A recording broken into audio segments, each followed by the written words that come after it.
that gives more legitimacy than someone who's got 2 children with someone, has lived with them for 10 years, but just didn't get the government involved?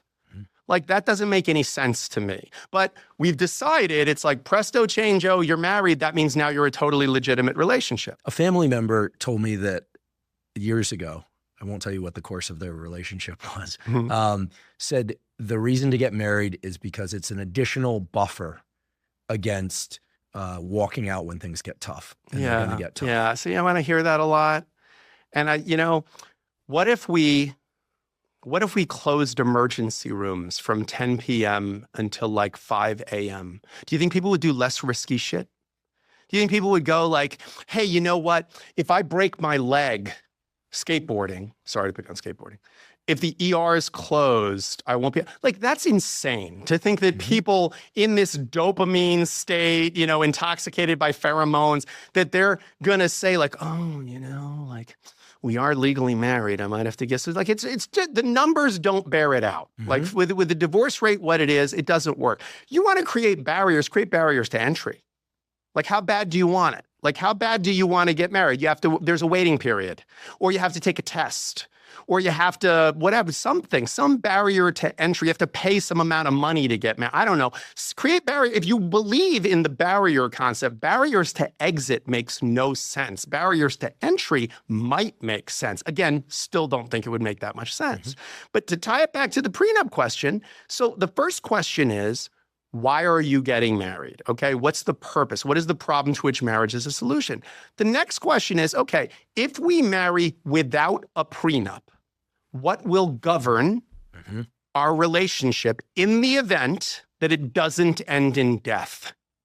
Okay, so if it ends by some other reason, either I divorce you, you divorce me, we come to the joint decision that this isn't working, some intervening circumstance occurs that changes the dynamic between us in a way that we couldn't possibly have anticipated, whatever that might be, a medical issue, something with a child. Like, I've had cases where, and these are tragic cases, but I've had maybe in a 25-year career, I've maybe had a dozen cases where people lost a child by usually some kind of tragic accident. So kid falls in the pool, drowns, and they cannot be together anymore.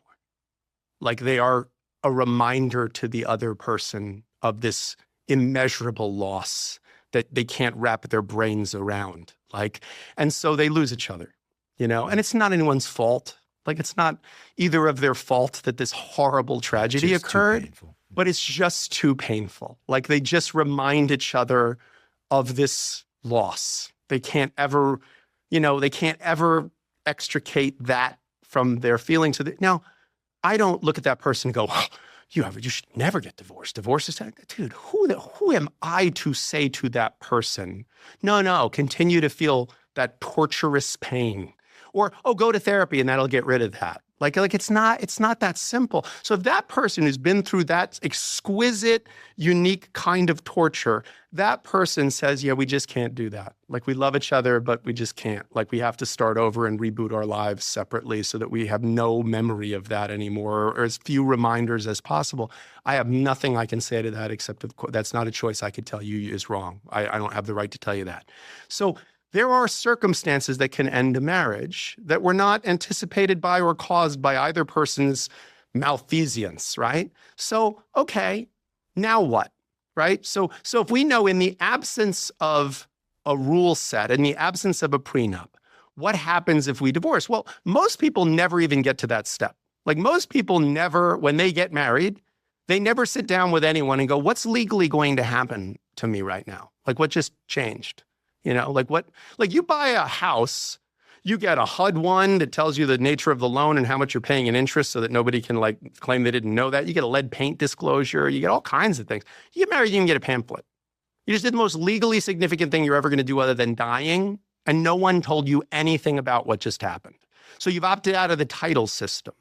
So like right now, if you and I buy a house together, right? Title controls. Whose name is it in? If it's in your name, it's yours. If it's in my name, it's mine. If it's in our joint names, we own it 50-50 unless there's a contract that says otherwise, right? So there are defaults in the absence of a contract. There are legal defaults. Again, lawyers make a ton of money over people's aversion to contracts. Like, it's great. Like, the worst thing, when I got involved in trusted prenup and I told people, oh, I'm doing this thing, I want to democratize prenups, all my colleagues were like, are you nuts? Like, prenups are the easiest thing we do. And we make pure profit on them. We can charge $5,000, $10,000 for basically a document that you go into Word and change the names, and it's the same one for a lot of people, okay? Or we've done so many of them that we just go, oh, this is just like that one, and you just change the name, and here it is, and I can charge you $5,000, $10,000 for it. And if it's successful, I'm taking hundreds of thousands of dollars in counsel fees out of my pocket because now you're not going to have a litigated divorce. It's not going to be a knockdown drag out with whatever the government's current way of handling things happens to be, which, by the way, is going to be different 5 years from now than it was 5 years ago. I know that because I've been doing this 25 years and the law is completely different than it was 25 years ago, 10 years ago, 15 years ago. It changes constantly because politicians change constantly. So fundamentally, what happens with a prenup is simple. We're creating a rule set together, whatever that might be. And it can be as detailed as you want it to be.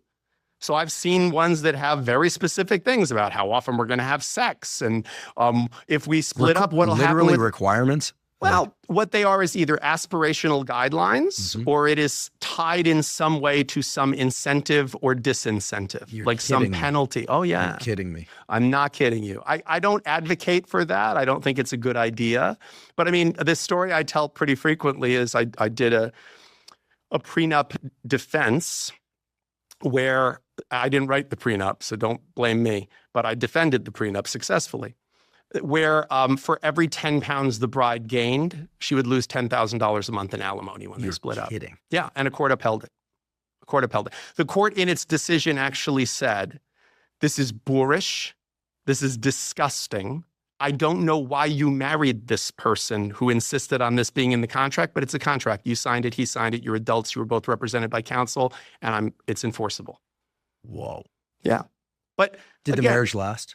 No, they divorced. Yeah, they divorced, and she lost $20,000 a month in alimony. She gained around 20 pounds. Do you think that was the Well, he was rich and she was gorgeous. I mean, and he got richer and she got less gorgeous. But there are a lot of rich, gorgeous matchups. That's pretty common. I guess and that's, by the way, it's gender blind too. Yeah. Like the C-suite executive founder that you're talking about, like female founder, they very often don't marry. I know like some people in the red pill community want to say like hypergamy and stuff like that like C-suite women only marry like even more successful men than that. I have a lot of female clients who I have to tell them they owe alimony.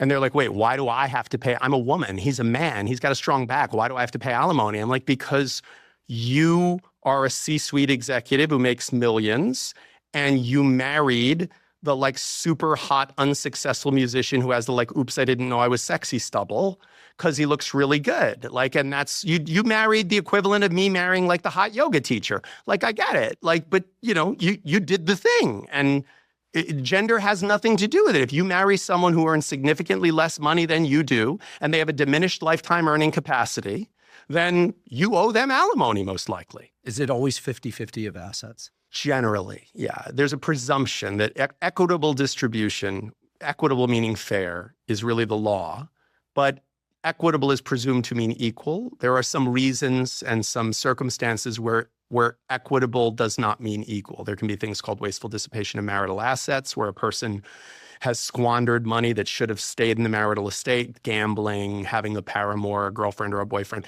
So there's rule. But again, like to tie it back to prenups, what you're doing with a prenup as a fundamental is just saying, okay, there's yours, there's mine, and there's ours, right?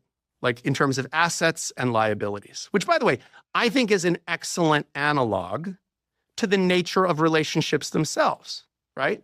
There's you, there's me, and there's we, right? And a healthy relationship, there's still you, there's still me, and then there's this Venn diagram of we, right? And of course, you don't want you and me to be subsumed by the we, because I fell in love with you. You fell in love with me. Why would we want those to go away completely? But of course, the we is like, it's intoxicating and you want to become the we more. But there's value in staying you and me and having a healthy we, having a healthy, intersection there. So why not, in your structure of the marriage, have, yours, mine, and ours?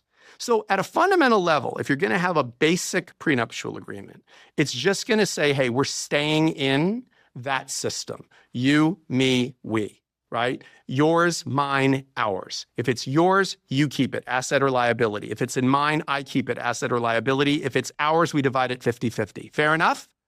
And now we're going into this relationship with knowing the rule set. So I get a big bonus at work. Okay. If I put it in my account in my sole name, I've protected it. We also need to have a conversation.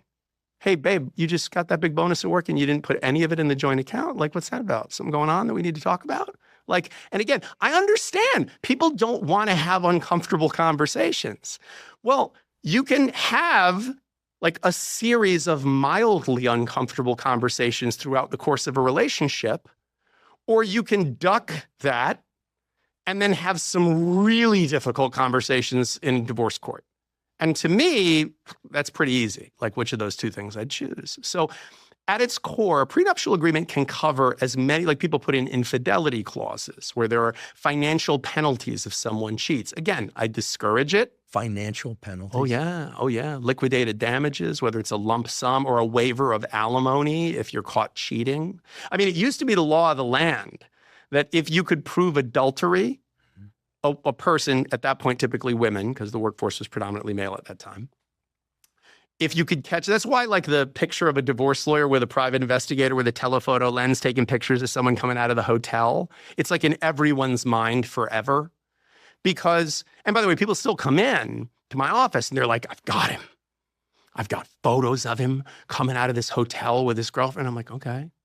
Like, you know, there's no like good spouse bonus and bad spouse penalty, right? Like you don't get like extra stuff because you were a super good spouse who never cheated, and you don't lose stuff because you cheated. Like other than maybe the marriage, you don't lose, like you don't get anything less. It's not like you don't get, it used to be, if you could prove adultery, you waived alimony. So if this person cheated, they weren't allowed to ask for alimony. That was abolished in the 1970s by statute. So it's gone now. It's not a thing anymore. No-fault divorce. No-fault divorce is the Assets law are of the split land. according to the prenup or according to the laws of the Again, according to the law as it stands, which has changed dramatically over 25 years and varies state to state. Whereas with a prenuptial agreement, you're agreeing on a rule set. You're agreeing. And again, if people want to agree to weird clauses, like infidelity penalties and things, you can do that. And lawyers, we can draft stuff like that. No problem. Who gets the, listen, pet clauses, the level of, it was very funny because when the team at Trusted Prenup, I was the legal advisor piece of it, obviously.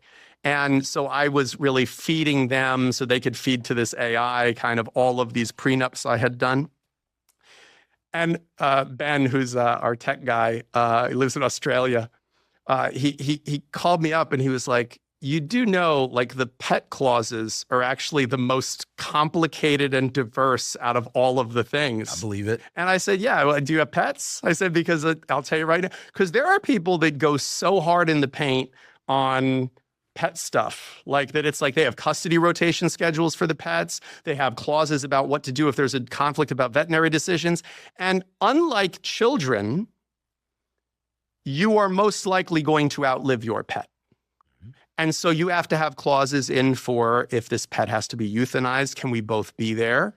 What do we do with the cremated remains of this pet? You know, if we can't agree on a park or whatever that it's going to be sprinkled at, should we each get half and then we can do what we want with it? Like, these are things that, again, have that conversation. Because here's the thing. If we have that conversation when we are now angry at each other and breaking up, right? When hell hath no fury like a woman or a man scorned, do you think the answer is going to be a compassionate and thoughtful one that honors the relationship we both had with this companion animal? No. It's going to be, I'm keeping the ashes. Why? Because fuck you, that's why. Like, that's the answer. Like, I've had people explicitly say, I had a case a couple weeks ago where we went in and had like was supposed to be a four-way discussion, but I was doing like shuttle stuff. So I'm talking to the wife and her counsel, and I've got my client in another conference room. And these people own like 12 properties, like really high net worth case. And I said, look, which of these properties do you want to keep? And she was like, well, which ones does he want? And I said, well, why does that matter? Why don't you tell me? And she's like, well, because I want to know which ones he wants. And I said, right, but why? And she's like, because whichever one he wants, I want those. Wow. And I said, well, that feels like you're just trying to be contrarian. And she goes, well, no, like he's actually a pretty shrewd investor. So whichever ones he wants are probably the best ones. So that's actually why I want them. Now, look, whether that's true, which seems like a fair logic, or whether it was because fuck you, that's why.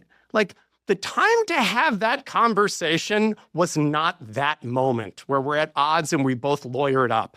The conversation should have been had back in the day, back when there was still an abundance of optimism and affection between these people. And so pet clauses, great example. Like, I think there's tremendous value in putting that stuff in there because let me tell you something. Heartbreak is hard enough. Breaking up cohabitation with someone, like I don't care if you're married or not. You live with someone and now you're not cohabitating anymore? It sucks. It sucks. We've all been there. It sucks, man. Like who keeps what? And like, even if I keep a thing, like I don't want that anymore.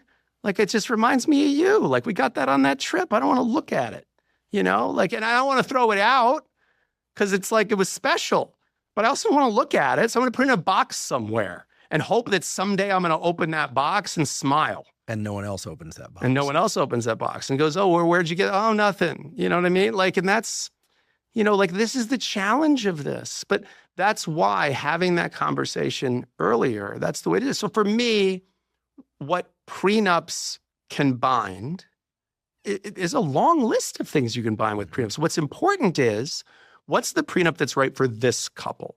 What issues are important to you? The simplest one, yours, mine, ours. 50-50 divide on the hours, yours and mine, we each keep our own, whether that's the stuff we had before the marriage or what, because even like states like California that have community property, okay? Community property, just to give you like a cliff notes on it, and there's a couple of community property states. California's not the only one. So when you marry, what you own at the time of marriage is your separate property, okay? And then everything you acquire from the date of marriage forward is presumed to be marital property. You're one person in the eyes of the law. So if you buy your wife a Rolex watch, you bought yourself one half of a Rolex watch. Okay? It doesn't matter. Title is irrelevant. If you win the lottery, she won half the lottery. Okay? So that's how it works in the absence of a prenuptial agreement. Community property is after a certain period of time, and that period of time varies from state to state. In California, it's 7 years. Once you hit that benchmark, all the separate property is now marital property. You're considered like fully married. You're one person in the eyes of the law. All the mine becomes ours. All the mine becomes ours. So the you and the me both becomes part of the we. Now, in theory, the legislative intent, okay, was, yeah, after a certain number of years, you're like the tree that's grown in the way that now it's inextricably, there's no more you and me, there's just we, right? Love that idea. Love that idea. Cool. Like very romantic concept, right? In reality, do you know what it did? It spiked the divorce rate at 6.5 years. Because why? Because 6.5 years, honeymoon's over. Like that intoxication's past, that in early days intoxication's past. The creamer is no longer like, look at how much creamer she uses. It's like, Jesus Christ, you need that much creamer? Like, I got to go buy more creamer now. I don't just go my story, man. I'm not trying to. Divorce, I'm the skunk in the picture. She'll listen to this and she'll be like, wait a second. Shit, no, I'm kidding. No, you were still speaking of it fondly. So I'm the divorce there's lawyer. Nothing, I'm just joking. If I don't bring a little black cloud to the conversation. There's nothing you can do to take away the creamer. To puncture that memory for me. I love that. And by the way, all the more reason why it's not silly. Or stupid. It's incredible. That's an incredible thing, and we all have those things, if we're being honest, in every relationship we've ever had, in every single one. Nina, my girlfriend in high school, loved Skid Row. She loved the band Skid Row. She was madly in love with Sebastian Bach from Skid Row, and I was so jealous because I looked absolutely nothing like him. And I just remember that about her, that she had a poster of Skid Row on her wall. Like, you know how many years ago that was? Like, she's a mother of two. Like, she's But I still remember very fondly, like sort of like being so insecure about Sebastian Bach from Skid Row and her like kind of reassuring me like, oh, that's okay. I think you're much more handsome than him. And me being like, that is so not true. He's so good looking. But like we all have those memories of every single, no matter how short the relationship was, we have a memory like that. And many of them, it's been eclipsed by the shit that happened at the end, the negative stuff that happened at the end. And by the way, that's another good reason to control that downside, because you can destroy 20 years of amazing, beautiful memories with 6 months of litigation. All you're going to remember is that last 6 months. Like, that's it. Like, whoever said that money can't buy love, you know, they didn't know it's like a restaurant. The check comes at the end. Like, that's when you got to pay the bill, is at the end, right? If you do it the old-fashioned way, which is we're just going to submit ourselves to a game that we don't know the rule set of, and then when it's ending, we're going to let lawyers just go at each other. Or we're going to rely on the hope that we won't use the adversarial system and we'll be able to sit across each other from a table with a mediator and hold hands and sing Kumbaya. What you're saying is really important, forgive me for interrupting, but because I think that nowadays there's kind of a growing, I hear more often, like, yeah, these are colleagues of mine typically, like, oh yeah, you know, we were married, we got divorced, but you know, we had 15 really great years. We raised our daughter, and they're still friends, or at least friendly, and they look on those years, or at least speak about them. I believe them, with a ton of fondness, and without the major injury of what you're talking about, which is this rough litigation at the end. And so that's another reason to have a prenup. Another great reason to have a prenup, because look, I have an ex-wife. I've been divorced for 20 years. She's been remarried for 15. Like, she's a wonderful person. She's a friend. I care deeply about her. She will always be. There's a lot of people I love I wouldn't want to be married to. And she would describe me that way. She'd be like, I love Jim. He's a great guy. He's a great ex-husband. I'm a much better ex-husband than I am husband. Totally different skill set. Totally different resume. I'm an excellent ex-husband. I do not have the patience to be a good husband, but I have the patience to be a good ex-husband. I can be a great co-parent too. I'm a really good father. You know, you don't have to be a great husband to be a great father. It's a different skill set. Like, just because you cook doesn't mean you can farm. You know, like, those are two different things. Yes, they both deal with food, but they're two totally different skill sets. So fundamentally, I think how things end very often impacts your perception and memory of the entire thing. And you, as the brain scientist, would be able to tell me why that works in terms of what actually imprints on us. But I believe, and I'm sure there's some chemical reason for it, pain.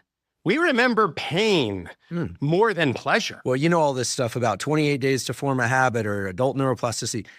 There's something called one trial learning, and it comes fast and it sticks around forever unless you do something to reverse it. And that's the basis of trauma. Bad, hard, painful stuff is etched into our nervous system in one trial.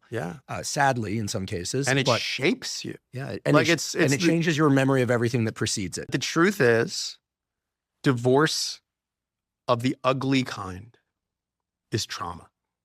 Period. Like, I am involved in a tremendous amount of trauma. Trauma for each of the parties, trauma for their children. Like, it's a tremendous trauma. And it does not have to be. Like, but here's the problem. No one comes into my office and sits down in front of me and says, I want this to be complicated and expensive and awful. I want it to last a really long time. I want to put your kids through college instead of mine. And I want it to just be just miserable. I want it to be a shit show. Everybody comes in and says the same thing. I want to be fair. I just want to be fair. I want this over with quickly, and I want to be fair. Problem is, their definition of fair and their spouse's definition of fair are completely different. Completely different. And what they think they owe each other is completely different. And now you both got guns on each other. You both hired lawyers. And I've argued both sides of every single issue you could argue in a divorce. I have argued both sides, probably in front of the same judges. I've had days where in front of the same judge, I argue complete opposite positions on different cases, because that's the nature of our job, right? And a weapon in the hands of a virtuous person protects. And a weapon in the hands of the villain causes tremendous harm, but the weapon is neutral. And I'm the weapon. Like, and there's plenty of me out there, and we get paid by the hour, and we get paid whether we win or lose, by the way. Like personal injury lawyers, everything is no fee unless we recover for you. Not divorce lawyers. Yeah, your 56% statistic reminded me of like Marines. Sometimes you'll see them with the tattoo, like killing is my business. And on the other arm, it's and business is good. You're going to say divorce is at 56% and business is good. Business is good. Business is really good. And the truth is, like, I don't need to make it rain just because I sell umbrellas. Like, I'm not at a bar saying to people like, hey man, you could do better than her. Like, I don't need to, like, people are doing a fine job of fucking their relationships up all by themselves. No, you're the love guy. Yeah. Oh, well, I happen to be, but even my colleagues, like, we're not cheering for divorce any more than an oncologist is cheering for cancer.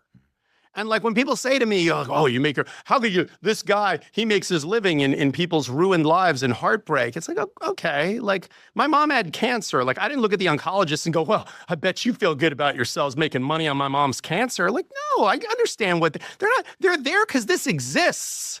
And they're there to try to do what they can to help. And by the way, like there were so many people that divorced the way that you described your friend's divorce and the way that I described mine.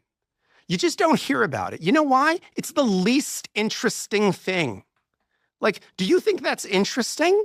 Like, if you invited me to a party and somebody said, oh, what do you do for a living? And I said, I'm a divorce lawyer. And they said, oh my God, you must have some stories. And I went, oh my God, I've got this one. So there's this couple and they fell in love with each other and they were quite young when it happened.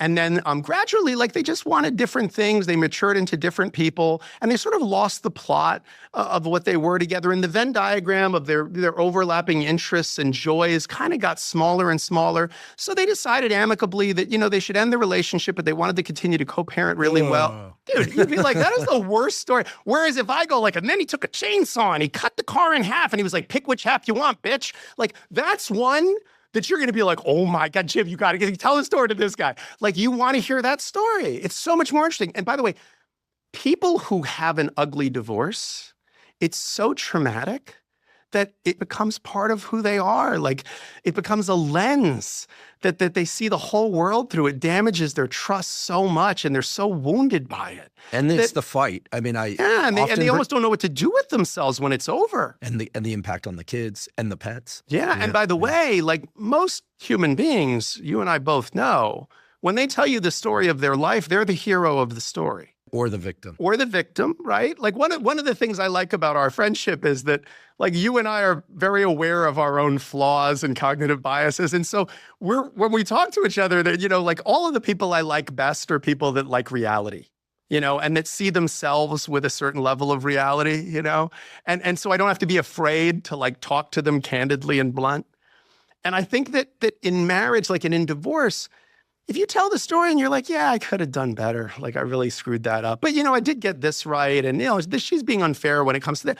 Like when you tell the story and you're not the hero of the story, it's much more credible as far as I'm concerned. And I say that as someone who tells stories for a living, in a courtroom to try to be as persuasive as possible. I always tell my clients, I'm like, if you make yourself the hero and you make the other person the villain, like you lose credibility tremendously. Everybody has to be like a flawed hero, a villain that has some traits of positive to them. Like it's a much more believable, real story. The cookie cut. That's why little kids' TV shows, there's like the villain and the music gets dark when the villain comes on and then the hero is all good and all. But as adults, that's not what we want. We want Breaking Bad. We want anti-heroes. We want complicated heroes. We want villains that we kind of feel a little bad for, like the Joker. We get it, like because we can relate. Right, because we know that's what we actually are. And by the way, that's what our partners are.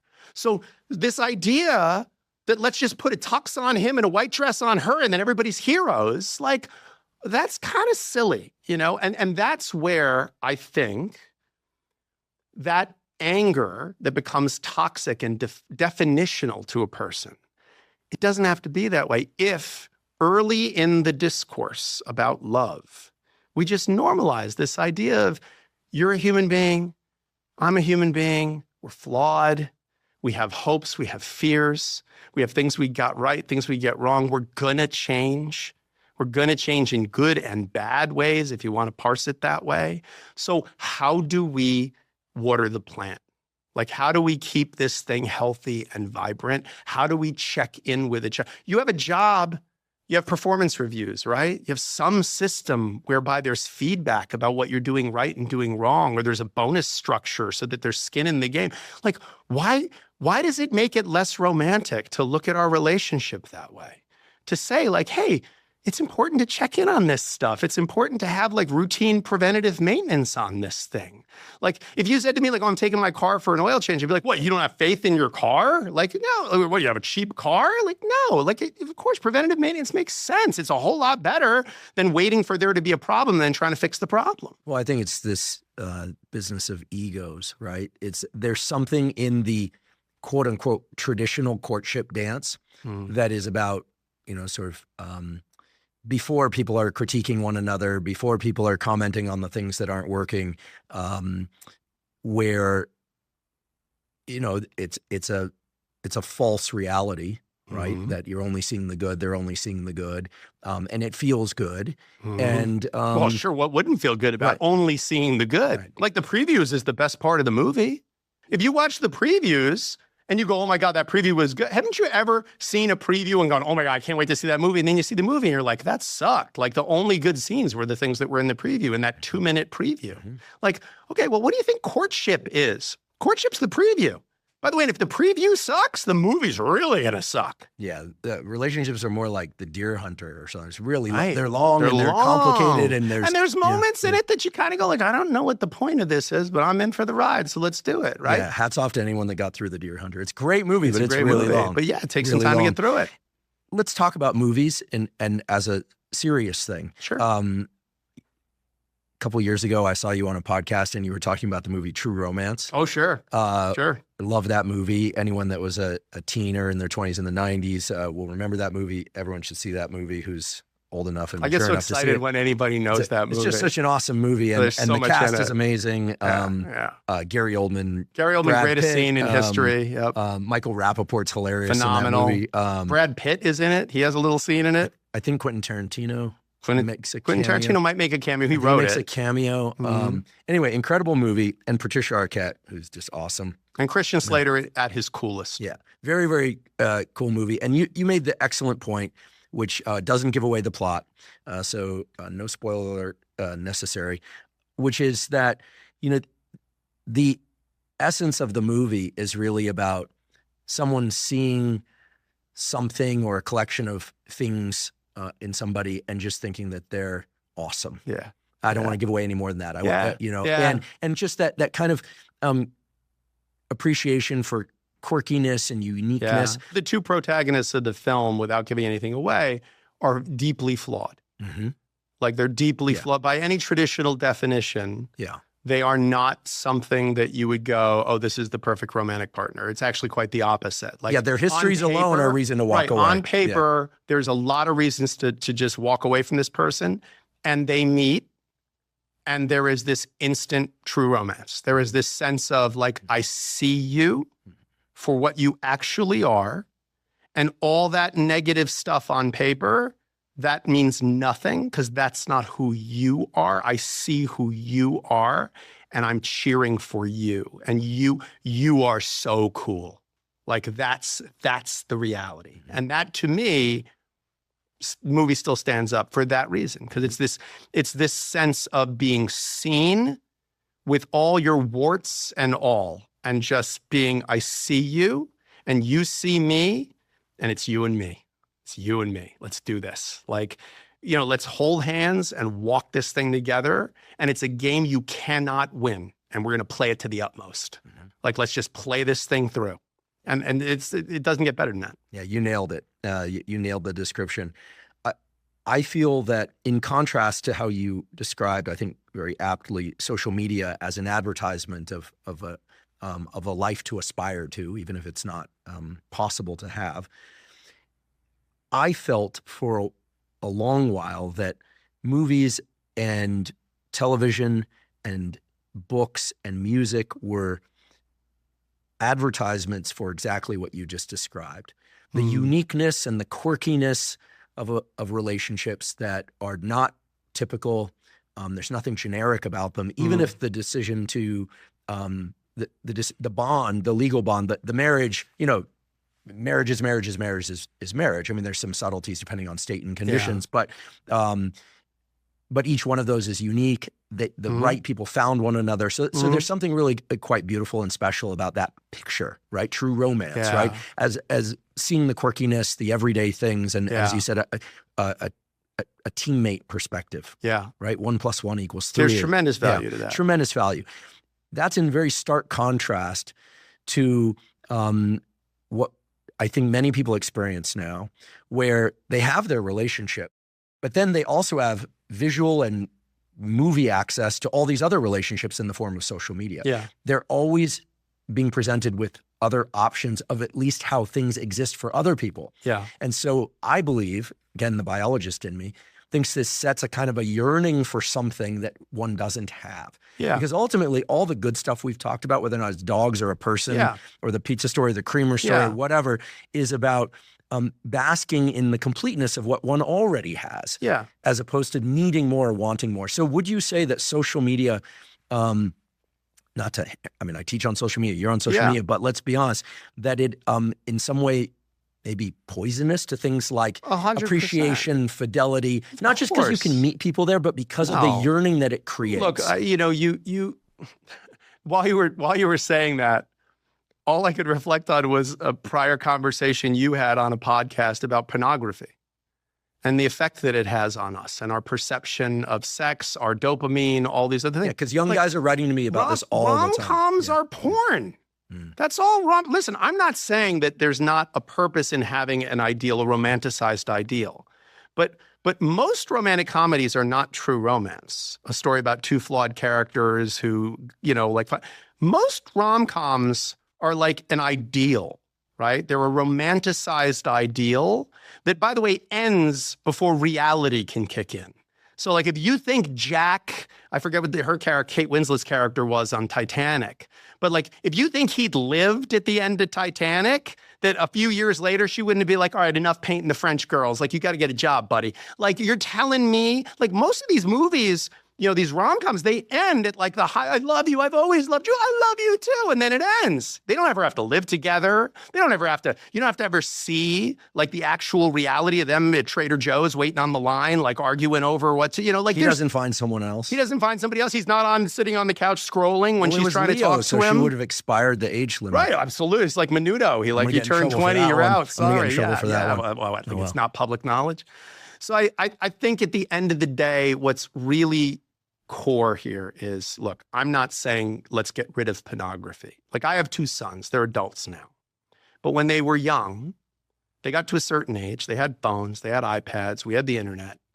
And I was like, they're going to encounter pornography because it's coming at them in a way that it did not come at me when I was that age. Like, as I was that age, you had to like trade like a bunch of things you had to get someone's dad's porn magazine for like a day so that you could look at it. You couldn't just log on to any device and be inundated with any kind of kink you wanted to see. Yeah, it's inconceivable. It's not even fathomable. And I don't know what effect, I mean, you know better than I do, and you've spoken eloquently about it, about the effect that has on the organism. But here's what I will tell you. It definitely creates in people if your sex education is pornography, you're going to have a really hard time navigating an actual sexual relationship. And by the way, like I've seen pornography and I've had sex. Sex is not like it is in pornography, but it's great. Like it's still so fun. It's like the most fun thing. So I don't know why, like anybody was like, oh, we got to make it better. Like sex is great. Like it's great. Sex sells sex. You don't need to put all that on it. Like I understand why. Yes, of course. Like you want to, it's just like what they do to French fries at a fast food restaurant. They figure out ways to make them more addictive. I get it. But same thing with rom-coms. Like rom-coms is an idealized, stylized version of the best part of all of it. Just like porn. So like if you make your relationship, like your sexual relationship based on pornography or what looks good in movies, you're setting yourself up for heartbreak. So same thing with rom-coms. Same thing with like, I've met my soulmate and that's my soulmate and then it's perfect and it stays perfect. And if it's not perfect, then they mustn't have been my soulmate. Like all that is pornography. All that is taking the dream life, the stylized perfect parts, showing just that, and then convincing people that's what it's supposed to look like. And if it doesn't look like that, you're not having a satisfying time. Like the reality is that people are flawed, but we want the same thing. We want, I don't believe that the path of like, I'm going to own 50, like you and I both know men who own every car you could ever want and could sleep with any number of gorgeous women, 3, 4 at a time if they want to. And they're unhappy. They're desperately unhappy. Like I represent people who have a net worth of you and I combined times 100, and they're miserable because they don't have love. They don't have this basic connection with another person. They don't have the sense of who they are as an object of someone's love and the worth that comes from that, which, by the way, is foundational. Like, look at a baby. Like, look at a baby and look at how they look at their mother. Like, mom is the name of God on the lips of children. Like, there's something about, like, this thing loves me and wants what's best for me. Like, we come out half-formed. And there's this person that just loves us, right? Like, and so, of course, we're always looking to find that again, that kind of love and that kind of connection. And there are people that find it. But the way they find it is not through fairy tales. It's not through the romanticized version of pornography. It's through realism. I think one of the reasons why, I hear from so many young men about their challenges with pornography, which tells me that they've defaulted to pornography or that there are elements of it that have gotten them quote unquote addicted or at least in a compulsive way with it. And I also frankly hear from a lot of women that are frustrated with men dating apps and this kind of thing is that people are very afraid, I think in large part because of what you're describing with social media and other forms of media, but also just by virtue of the way that everything is shared so much now that people are afraid to reveal any kind of flaws or authenticity in themselves, unless it's the kind that they can leverage to make themselves seem more attractive or something.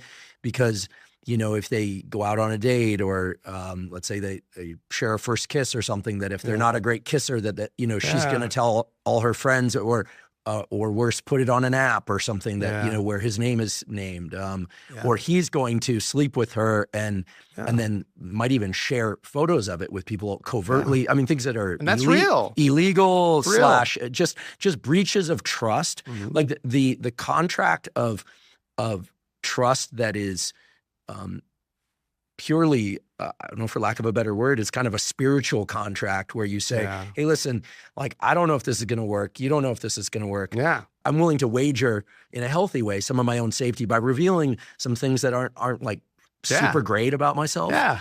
And maybe you'll do the same or maybe you won't. And I'll just feel okay just with the way it lands. Yeah. That seems more rare nowadays. Sure. Because it's brave. It's brave. Like, I grew up, I wanted to be brave. Like, I aspired to being brave. Like, my heroes growing up were from Last of the Mohicans, right? La Longue Carabine. Like, they were samurai, like in the films, like the Moe Musashi films, all those kinds of films. And so if you're not scared, it's not brave. Like, it's only brave if you're scared and you do it anyway. Like, that's the thing that makes it brave. Like, and that's the thing we're not teaching young men anymore. Is it's like, it's scary. It's so much easier to just be like, women don't mean anything. Women they're disposable. They're like iPhones. I'll get a new one. It'll have different features. It'll be great. Like, you think Andrew Tate's brave? Like, Andrew Tate's brave because he fights Muay Thai. That's brave. That's brave. Like, even ground with another man, bare hands. Let's do this thing. Yeah, that's brave. But having a bunch of women and sort of not committing to any of them, being vulnerable to any of them, this is what's brave about. There's nothing brave about that. Like, what's brave is, I'm going to give you the ammo to hurt me. Like, I'm going to give you the ability to hurt me.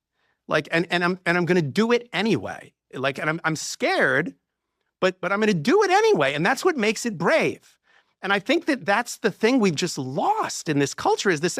And that's where I think it's so backwards. Like, that we go, well, a prenup's antithetic, like, it goes to the opposite direction. Like, because a prenup is you're saying, well, I don't believe in this thing. It only works if you That's insane. That's insane to say that, if you take any precautions at all, or give anything, or by the way, more accurately, that if you don't trust it to the legislature of your state that you're not being brave, like that's insane. It's brave to merge your destiny with that of another person. It's brave to let someone see what you're afraid of, what you hope for and aspire to. Those are all like, divorce is intimacy weaponized. Like it's, and I say it as someone who's been in the room with thousands of people going through it. And I mean, the pain and terror of this person who in hushed tones, you whispered to them all the things you're most afraid of when you trusted them more than anyone. And now they're going to use that against you in a public forum, in a courtroom. Like, my God, man, thank God I have no idea what that feels like to have done to me. Like, it must be horrible. But again, like, is it worth it to try? Is it worth it? Yes, but I think having conversations from the beginning about, listen, we've got to figure out, like, is this the kind of person who's going to hurt? Are you going to hurt? If you're mad at me, if I tell you something you don't want to hear, are you going to throw at me these intimate things I shared with you? Because if you are, pull the ripcord now and get out. Like, get out. Like, if you tell, I've had guys come to me, successful people come to me and say, yeah, I told her I want a prenup. And she was like, well, if we have a prenup, I'm leaving. That's it. I'm like, okay, then let her leave, man. Like, because if that's all, if you're saying, I love you more than anyone in the world, and I'll love you forever. Great. We sign this contract? Absolutely not. But then that's it. I don't even want to see you again. Wow. That changed fast. Because like a minute ago, you loved me more than anything in the world, and you would never let me go under any circumstances, and you never hurt me. And now I just told you that there's a financial concern I have about letting the legislature make decisions about our future, and you've now decided you don't even like me anymore and we're out? That's a hell of a jump. Yeah, good data there. Yeah, real. But I mean, how do you reconcile that? Like, if they say, wow, why do you want that? Do you not have faith in our relationship? Now let's have a conversation. No, of course I have faith in our relationship. Why would I want to marry you otherwise? Like, and what is it you're afraid of? Are you afraid that the contract will be lopsided? Because here's the thing, I want it to not be. Like, I want to know what you're, like, I was having a conversation with the trusted prenup guys, and we were talking about marketing prenups. Like, how do you market prenups to people? And they were saying, like, yeah, when you talk about it deepens the relationship and connection. Okay, that's a very feminine aspiration. Like, that's a good way to sell prenups to women, right? Is to say the conversations are going to deepen the connection, and there's going to be this sense of like, hey, we're talking about what we expect of each other, what we're afraid of. And I was saying, well, for me, I think a great entry point for men in heterosexual relationships is to say, hey, you want your woman to feel safe, right? Like, she's with you, she's safe. Her heart is safe, her body is safe. Like, you're going to keep her safe. Yeah, provider, protector. Yeah, provider, protector, right? So one of the best things about being a man, right, is the feeling of like, I love that. Like, you don't test that theory? Like, say to any man, I can't open this jar. We go, okay, look at that. Here you go. Like, we're thrilled for that opportunity. We all want to provide and protect. So, okay, why do we not turn the conversation about prenups into, how can she feel loved if she doesn't feel safe? So, okay, in that situation where he has more resources than her, and she says, I'd like to be a mom someday, or there's a good chance I'd be a mom someday. So if I'm going to be the primary caretaker of our children and your career is going to stay your focus so you can provide, right? Then you're going to get way ahead of me in the race in terms of economics. So we need to figure out like how we would deal with that imbalance. Who would say that's not a fair conversation? Who would say that? Now, look, if you bring it up when we've decided we hate each other and the relationship is over and I've been sleeping with my secretary, okay, yeah, now I get why you don't want to have a fair conversation about that. But at the beginning, when we're still abundance of optimism, we're still feeling positive about this, would any man say, well, you're being greedy, you're being a gold digger? No, you'd say, hey, listen, of course, like you're going to make certain sacrifices and focus on certain things. And, I rarely have ever met a happy couple, that they go, we brought the exact same things to the relationship. she's a great provider and I'm a great provider. No, complementarity is what it's about. Of course, right? And so say that out loud to each other. Maybe you don't want to announce it to everybody and put it on your social media, but you can talk to each other privately about, hey, what do we owe each other? What do we expect of each other? If we split up, what should it look like? What would you need? What would I need? And you can talk. And I'm a professor of neurobiology and ophthalmology at Stanford School of Medicine. Today, we're discussing stimulants, in particular, stimulants for the treatment of ADHD, or attention deficit hyperactivity disorder. As many of you know, there is tremendous interest in drugs like Adderall, Ritalin, Vyvanse, and other stimulants, as well as non-stimulant prescription drugs that have been shown to improve the symptoms of ADHD, such as modafinil, armodafinil, and guanfacine. Today, I'm going to discuss all of these compounds in the context of how they work to improve the symptoms of ADHD. I'm going to address common questions about these compounds, such as, are they just speed? Are they similar to meth or methamphetamine? I'll talk about their addictive potential, as well as their potential to cause psychotic symptoms, both in the short and long term. And of course, I will talk about the scientific literature surrounding the most frequently asked question about these compounds, which is, what are the long-term consequences of taking any of them in childhood or in adulthood? Now, today's discussion centers around the use of these compounds, both for childhood and for adult ADHD. But of course, I'd be remiss if I didn't acknowledge that there are a tremendous number of people that use these prescription drugs without a prescription in order to improve their ability to focus and indeed also use them recreationally.